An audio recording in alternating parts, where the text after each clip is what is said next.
Hey, everybody. Welcome back to the Real Estate Startup Podcast. I am Michaela Potterbaum, and this is Benjamin Goodpasture. I believe this is episode number 9, if I am counting correctly.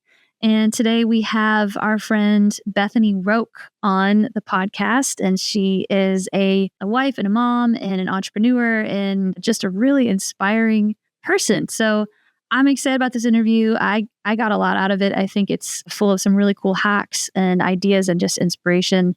What did you think of the interview, Benjamin? Yeah, I thought it was great. Bethany is amazing, just a go-getter, entrepreneur. And we focus a lot on house hacking. She does what I call mommy hacking, where, she has an ADU, accessory dwelling unit, where she rents that out for money on Airbnb midterm. But then she has a master bedroom where she rents it out to nannies, to like 2 girls, and they trade nanny time, watching the kids, for a place to live. And she's been doing that for years, and it seems to work, and it creates a lot of free time and date nights for her and Luke. So I thought that was really cool. And then jumping into the whole Airbnb arbitrage, just seeing how you can, leverage subleasing apartments and put them on Airbnb and make profit without buying the property. And I think that's a really interesting strategy where, it's been around for a bit and it's kind of been up and down. So I think it's cool to see that she's still doing it and that it's working. Yeah, exactly.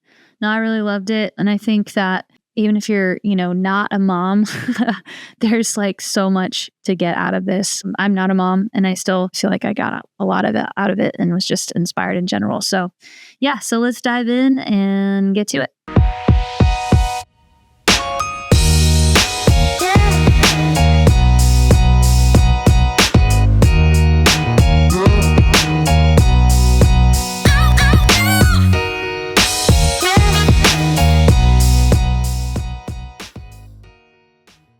Bethany, wanted to have you on the show because, you do some unique things with real estate as far as house hacking and the whole Airbnb arbitrage. So I just want to, start off, like, what's your journey been like with real estate investing? Well, my husband and I came to Reading about 7 years ago, and we owned nothing.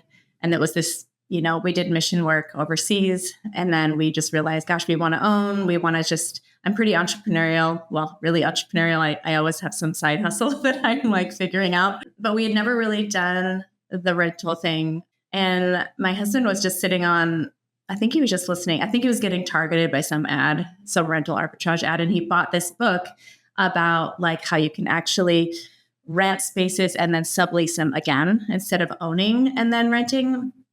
And I had never heard of that. And I said, I thought you couldn't do that. Anyway, long story short, he kind of grabbed the book, and he'll often get an idea and then I kind of run with it. And then it ends up being something I take care of. So nice. He got the book, and I think literally in a few weeks later, we ended up running into a friend that was renovating this whole multifamily unit. And I just threw out the idea like, hey, would you be open? And you have to have the owner's like approval, obviously. Like you have to make sure they're okay with subleasing. So I just was pretty upfront, like, hey, I don't know if you'd be open to this, but we have this idea. Would I be able to rent a couple of these units, and I'd furnish them, and then I would rent them back out to traveling professionals or Airbnb or whatever. So he actually had done it before, and he said, I would love you to do that. Like, I would be totally happy for you to do that. And plus, I've seen the way you decorate, and I love your style, and I feel like you would really help this complex bring in good people and blah, blah, blah.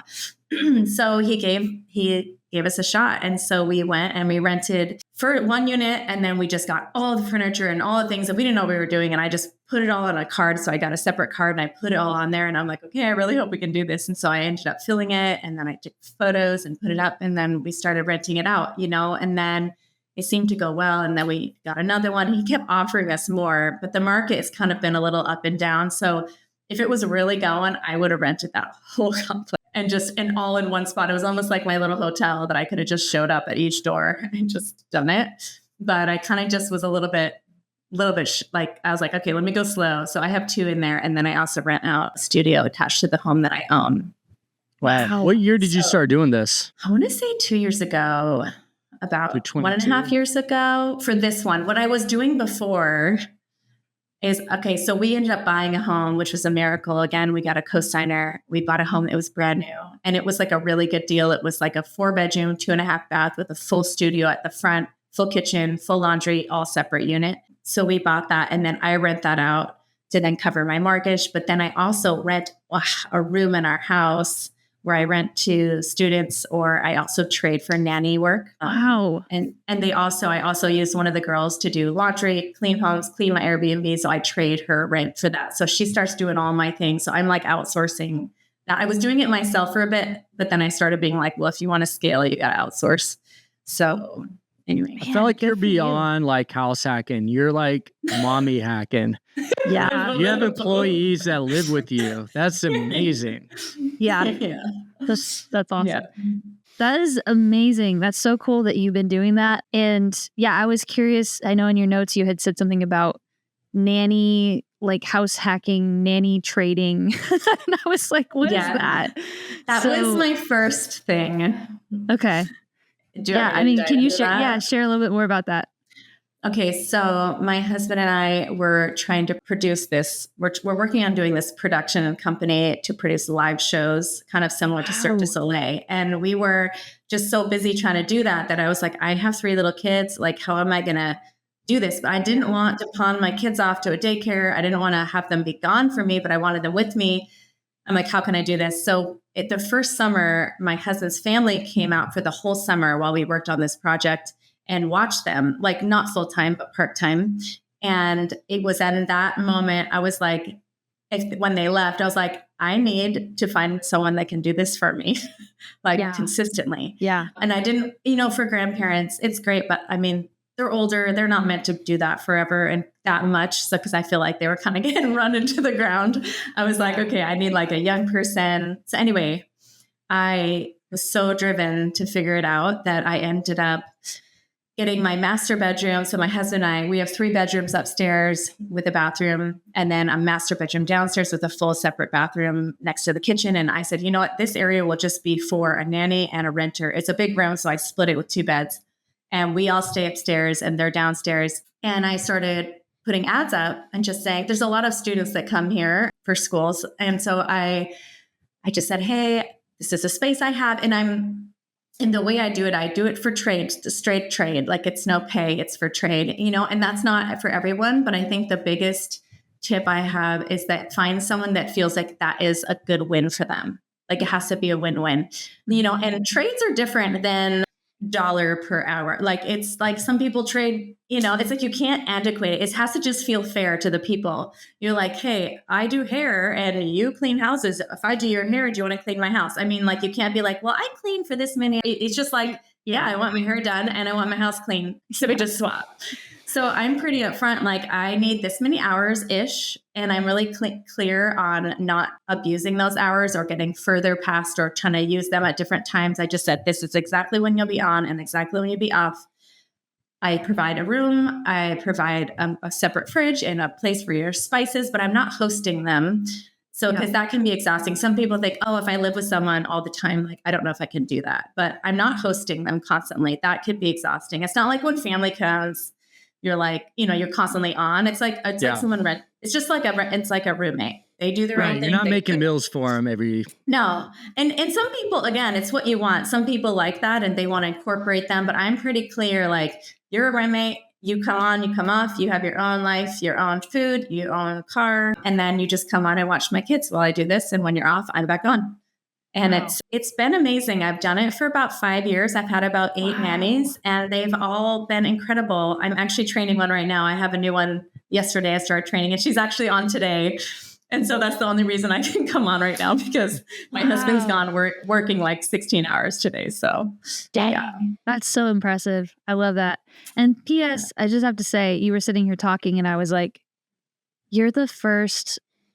I think you're the first the first female we've had on this show, aside from me. But go Bethany. Thanks, man. Yeah, to like represent. Broke the ice. I've been telling Ben, I'm like, we need to get some women on here. So anyway, thank you for showing up on behalf of our race. I knew Bethany would do it. She's just like a charger, go getter.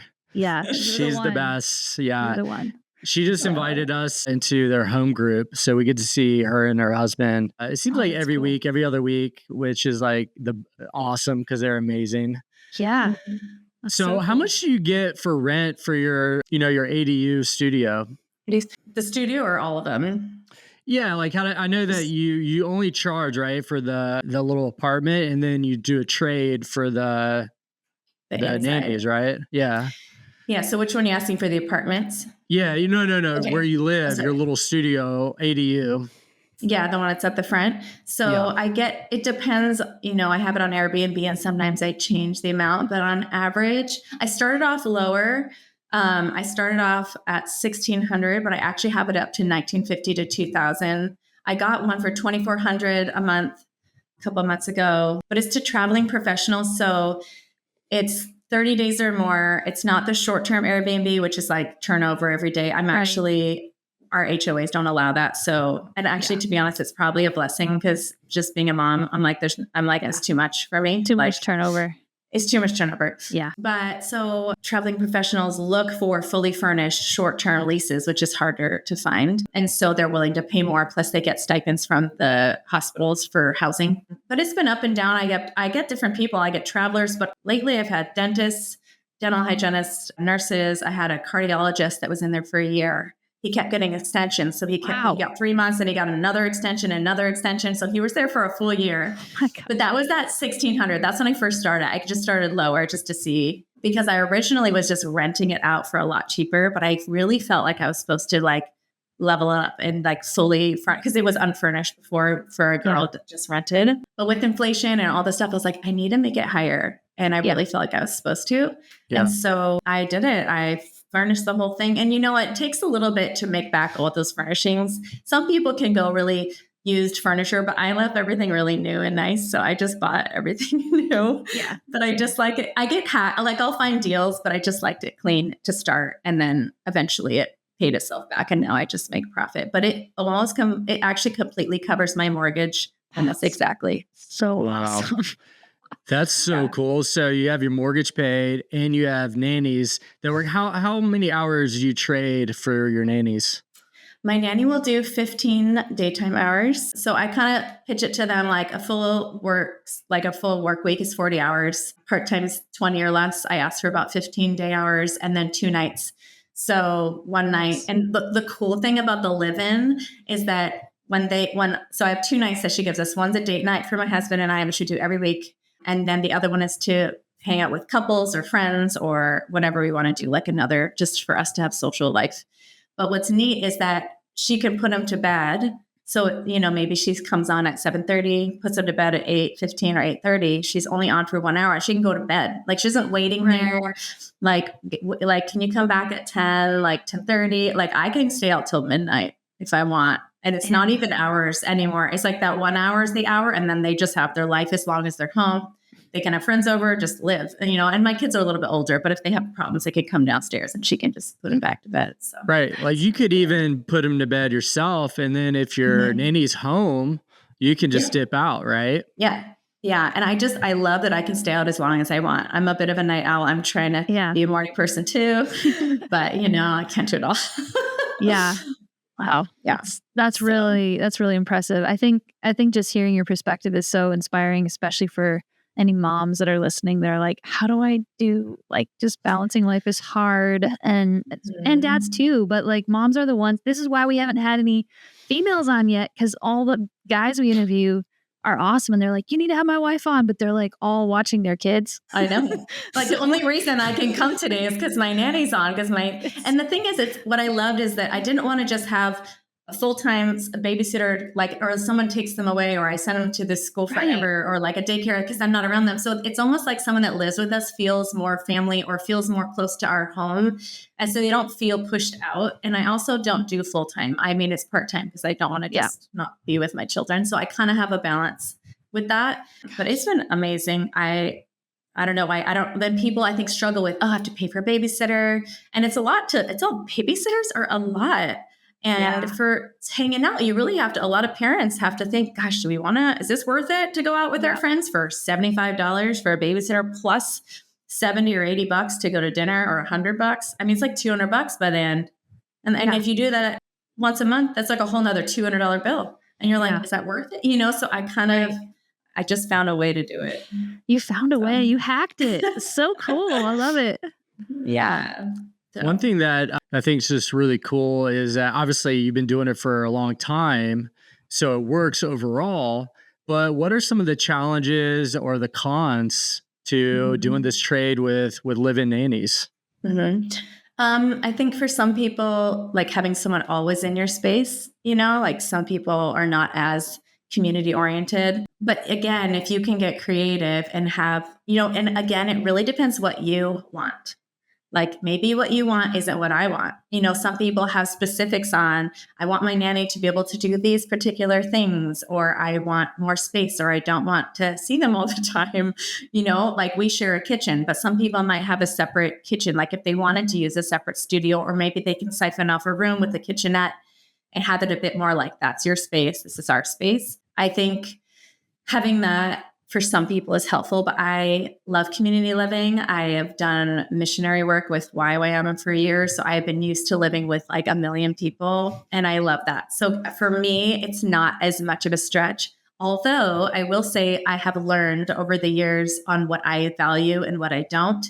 So I've gotten really good at vetting people for what I particularly want. So I don't get people that are really into cooking because I'm a huge cook. I cook from scratch. I do my own breads. Like I'm in the kitchen making a disaster. I don't need another one of me around because it's too much, especially if you're sharing a kitchen. So I will ask them like, do you cook a lot? And sometimes they feel like they want to please me, but the ones that are straight, they're like, not really. I hope that's okay. I'm like, that is great. You can be a bachelor. Like the girl I have right now, she literally like made herself a chicken pot pie in the microwave. Yes. Perfect. As much as the thing that's neat though, is they learn from me health and a lot of stuff. A lot of them are young. They're like early 20s, and they're learning health. And that's what I learned when I was their age, but they're at a different stage. And that's great. Like their stage is their stage and mine is mine. And I actually can give them something over time. So there's a lot of those things. I also asked about cleanliness. I've also, I don't know if you guys are into the Enneagram, but I'm huge with that because there's certain Enneagram numbers that work really good in my house and certain ones that do not. And I've learned this. And so I actually will figure out what their Enneagram is. I kind of can tell right away because I've done this for a long time. So, but again, it's what works for you.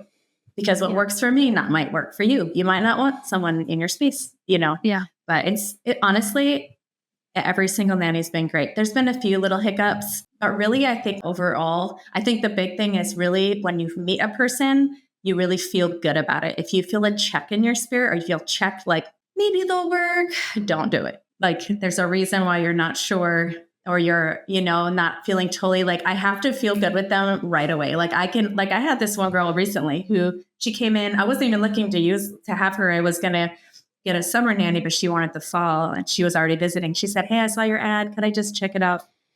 I knew within 30 seconds that she was good. I was like, you're the right one. I could tell right away. I've done this. I'm like, you're the one. And so we said yes, and she's in, and she's wonderful. So cool. Thinking of worst case scenario, you come home late and it's like a raging party or like someone's up in your bedroom doing something, you know what I mean? Just like some weird stuff. I could see that getting a little out of hand, but it sounds like you got a good eye for the right people. She knows. But I will say, so I think a huge thing is what do you say up front? The upfront contract is where it is at. Because if you say it after and they're in, it gets really messy. Like, well, you didn't tell me. And I'm like, so I've had a couple moments like that. But really overall, I just say, do you ask for people? Do you have friends come over? Are you social? I don't mind if you have friends, but I actually need you to ask me because I do have things that I do. Like I need to be asked because I did have one girl that would just bring 1 million people. And I'm like, I actually can't have you do that, because I have a life. I have girls groups that I do and I have 1 million kids. Like, so I have gotten good at that. And I really big about them cleaning their dishes right after they cook. Sounds silly, but anyway, I don't know how much detail you want, but I have a list. I think you need to write a book like the nanny hack or something. I don't know.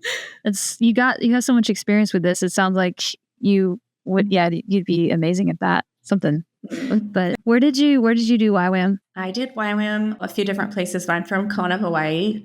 And so I grew up near the YWAM base there. I lived in the neighborhood where the founder lived. So a lot of people that lived off of the YWAM base would live in our neighborhood. But I did my DTS in Montana.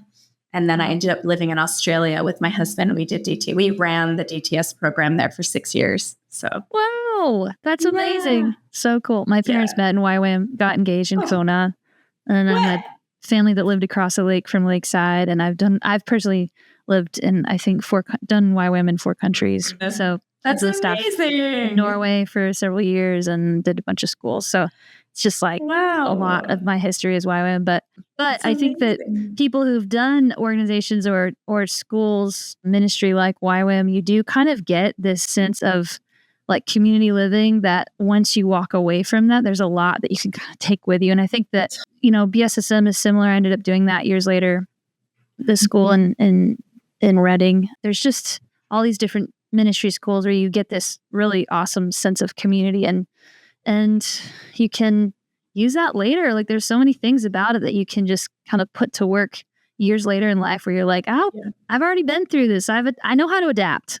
Yes, totally. You're like, get with it. I know what I need. I know like, okay, I've been through this before. So I think it's cool that you found a way to sort of like, just kind of piggyback off of that season that you guys had and kind of know, all right, this is where our boundaries are. This is because it works for kind of all, I don't know, for the just helping you know how to stay in your lane with what's good for you and your family. Yeah. But anyway, do you have any other questions you wanted to ask her? Yeah, I would love to hear more about, what does it cost you to furnish when, going back to the Airbnb, the rental arbitrage, like what does it cost you to furnish one of those? How long does it take you to make your money back? Are you cash flowing them? Like, do you plan on buying more? Those kind of things. We'd love to hear more about the business. Yeah. Again, I kind of buy new, so you could make it probably cheaper. But I feel like when I did my first one, I would probably say I spent $7,000, $6,000, $6,000 or $7,000 on one bedroom place. That's mattresses. I mean, everything, kitchen, TV stands, all the things. You could probably go way cheaper if you're good. Some people are really good at like used furniture. I am not. Like it's not my gift. Some people have a gift. I'm like, no, I'm just brand new. I just find it cheap enough. That's right. That's what I did. Wayfair and then, yeah. Amazon, like I have like a list on Amazon, so I would say I did that. It probably took me about a year to make my money back, to be honest, because with my studio, less than a year because it was part of my mortgage, but with the rentals, so I pay already on top, I pay their current market price. So I pay $1,000 around, which is pretty affordable, but it was in a lower income area. They refurbished the whole thing. And it was unfurnished. So I'm in as a renter, unfurnished. And then I pay for the internet and then the utilities. So it ends up being around $1,200-ish, $1,200 to $1,300 for me to be in that space, not including furniture or anything like that. Yeah. So I'm there. That's your expenses. My goal was to make $1,000 on top. Like my goal was to rent it out for $2,100 or $2,200. But realistically, with the market, it's gone a lot. People are lowballing. I think the hospitals are lowballing people. So I've honestly made more like $700, $600, sometimes $400 if I had a long-term tenant that I did a lease with.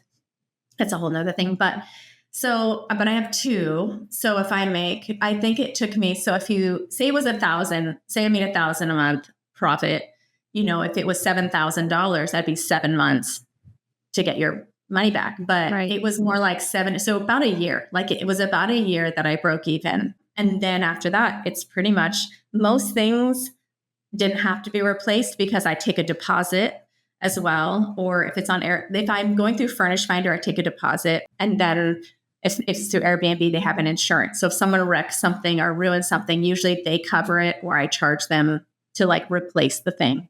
So in general, I haven't had to replace a lot of things. So after that, it's pretty much profit. So I think the total with my 2 rentals and my studio, I kind of just started switching it over, but I think I probably made profit just as a side gig on top of our main job, maybe 20,000 more a year, 25,000. That's how many? Actually was, sorry. How many units is that?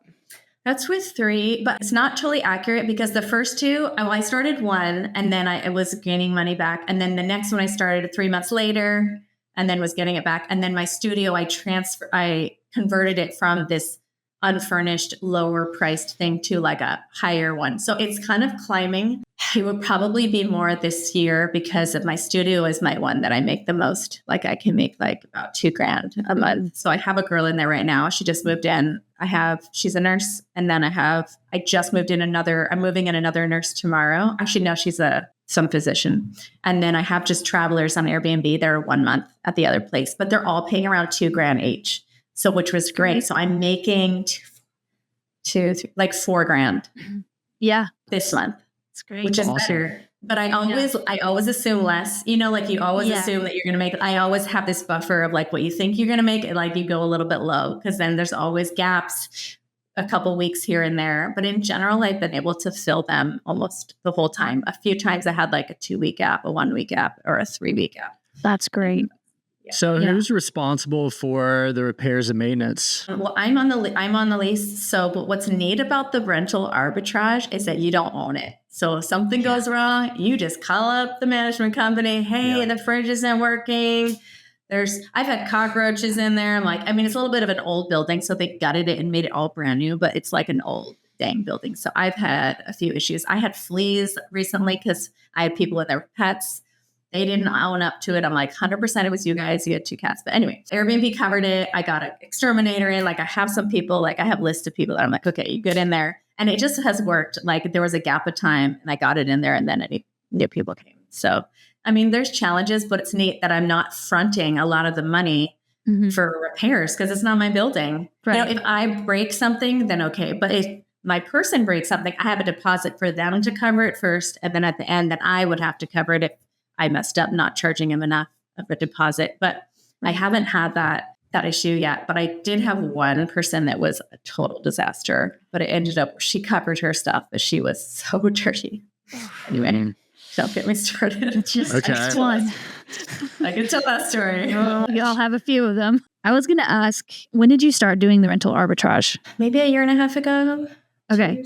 So it was post-COVID for you. You didn't do it. You didn't ride it through COVID.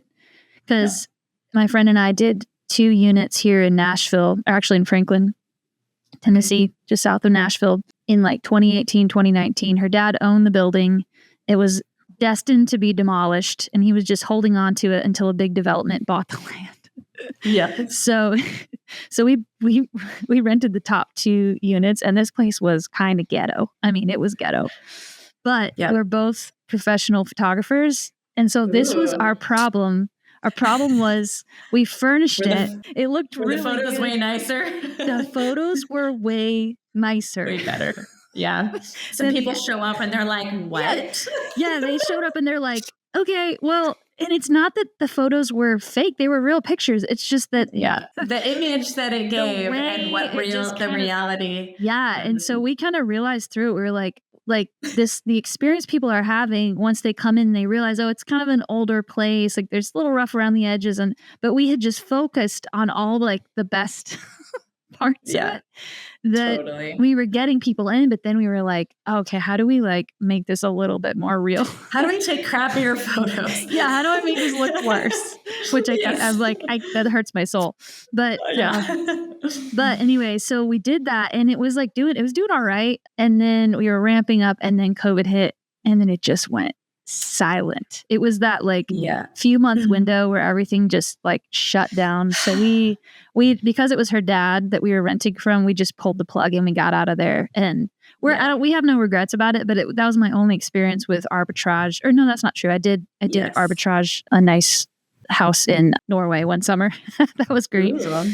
But yeah, it's cool to hear from you doing it post-COVID, doing it now in this economy. And I think that's would be probably my question is doing it now, when the market has shifted so much. Because I know, Benjamin, you had a lot of Airbnbs and some of those you've shifted out of, right? It seems like the Airbnb short-term rental market in Redding has, and I think all over, has kind of shifted. It's just cool to me that you're making it work with arbitrage in this market. Yeah. And it's funny because I actually asked Ben about it because I really felt like I was supposed to do it. But I did feel a little hesitant because Ben was telling me like a lot of stuff is shifted, but I really felt like the window, like I feel like God said, like you can try this, and he has filled them. I will say it's not as much as I was hoping. So I think Ben was right in that way. Like, but I have made it work. And maybe because a lot of people have shifted that I've stayed. It's almost like if you have we also sell on Amazon. It's like if you sell a product on Amazon and everyone else is selling, but if people aren't making money, they kind of fall off. But if you stay on, sometimes you end up gathering a few of the extras. Yeah. But I don't know. It's like in the middle. So when people hear me do it, like my neighbor, she's like, Bethany, I want to be like you. I want to do all my stuff. I'm like, you can, but just here's the realistic part of it. I think it's not making money, but like you kind of have to go in for the long haul and go slow. I think I think Benny said at one point it was doing so well. You were like, you did like 9 of them or something, which I was like right with you. Like I would have done that in whole complex and they were ready to give it to me. And I was like, this would be the best. But anyway, so I think having my 3 is good. I wouldn't maybe bank on it being like my main source of income, but it definitely has worked. So does that mean you don't see yourself scaling or growing, or what's your thoughts there? Well, I think at this point, I'm just kind of letting it be. I'm just kind of watching it because I have had people, but it's never like a huge amount. I will say though, a few like on Furnish Finder is like a platform that I use. It's pretty archaic, to be honest. The website is. It's terrible so design. terrible. But there are people that are looking for 2 or 3 bedroom, like full homes that have like 5 travelers. And I don't have that. I have like the 1 bedroom. So I think if I did do one, that is a great one to have if you had them having a variety of places that you can offer, because I really can only offer to 2 people, like max, because my places are pretty small. I will say I have seen a lot, like not a lot, but there's more, like I have to lose a few of those leads because I don't fit. Like they don't fit in my things. So I don't know. I think I'm just kind of waiting. My husband and I are also doing a lot of other things. So I think the amount of energy I have, but I definitely not going to stop what I'm doing, but I'm just kind of waiting. So I feel like if anyone did it, definitely you could do one or 2 and just try it out. There's enough flow where you could fill that. But like if you're going to scale, I don't know. What do you think, Ben? Well, one question and thought I have is, have you tried doing short-term rentals? I've never been able to because of the zoning that I'm in. The restrictions. Well, I think it's because like the ones you've had have been multifamily.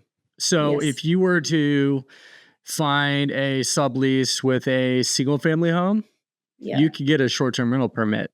I think the big win is if you could find a single family home with a in-law unit and be able to take control of the whole property, have 2 units, then you could potentially have a midterm person in the small unit, and then you could do short-term on the main house, and your income would be just so much higher. You have 2 revenue streams, but then you have like the riskier short-term, higher gains, and maybe the more stable midterm. To me, I'm like, that could be amazing. So I'm just curious, like maybe starting to look for single family homes and see if you can do some more short-term rentals. That's a great idea. Thanks, Bev. Next podcast, Bethany. Hey guys, I have 4 units, and we're raking it. Okay, but tell me this, Ben. What's your? I mean, maybe you've talked about this on other podcasts, but like, what's your being short term? I've never done short term Airbnb, and I feel like there's so much here in Reading, so many people have them. Do you feel like there's enough traffic for short term? I mean, okay, so I got rid of all my short-term rentals in Reading. I just got rid of the last one, a month ago. But then right when I sold it to my nephew, and then we're co-hosting it, so I'm seeing all the bookings. He almost got booked up in like a week. Like he just finally gave other people a chance, Ben. I don't know what it is. I must not be a favorite. But he's doing pretty well. So I mean, it has slowed down a lot. There is more inventory, more competition, and they're driving the prices down, which is not a good thing, right? So prices are going down. Demand is, not as much demand and a lot of supply. So I got rid of mine, and I still have one in Mount Shasta that's doing well because it's unique. It's an A-frame cabin. It's unique. Mount Shasta is kind of it's a vacation destination, but honestly, I'm seeing like, having a resort, a hospitality hotel, I'm seeing that honestly do the best because it's unique. You can create a brand around it, like have social Yes. media, have a website. It's not all Yes. Airbnb. We have Yeah. multiple platforms. We have, we're on Airbnb, we're on bookings.com, Verbo, HipCamp, all these sites. But honestly, most of our traffic is coming direct to our website. That's where we're getting our bookings. Wow. Yeah. So I love that. Cool. I think that's like the future, and there's more opportunity in those boutique hotels, like anywhere from like 20 units and smaller is ideal because you can make it where it's self check-in. I mean, mine is a Yes. whole like operation. I mean, we have so many Yeah. employees, but if you were to stay in that small range, like that 10 to 12 units, I think it could be a really hands-off, really easy business to run and do Yeah. really well. But to answer your question, I mean, I think, do you just wait it out like you're doing? You Yes. wait out those dips, there's highs and lows. And so we might see that when the local laws they're making it more difficult to get a permit. You got to have more spacing. The density laws in between other Airbnbs is a thing. And then also they might make it to where each owner can only have one or two short-term rentals, period. Yeah. So you won't have these like big investors that have 10, 15, 20 Airbnbs anymore. Yep. Yep. So I think the regulations is hopefully going to like even it out. And I think if you stay in it long enough, then maybe you're going to win. Yep. And I think I think that's why I felt a little bit of a safeguard with the 30 days or more, because it's actually not considered an Airbnb. It's actually long-term. There's a whole different zone for that. Midterm. It's midterm. So, and with our HOAs in our place, they call it long-term. It has to be 30 days or more, kind of like a month-to-month renter. So I fall in that, which is nice in a sense of like, they can't just, because all of Reading are looking for people like places to rent. And so like, I kind of fall in that crew of people instead of the like eyes are on all the Airbnb people, even though I'm on Airbnb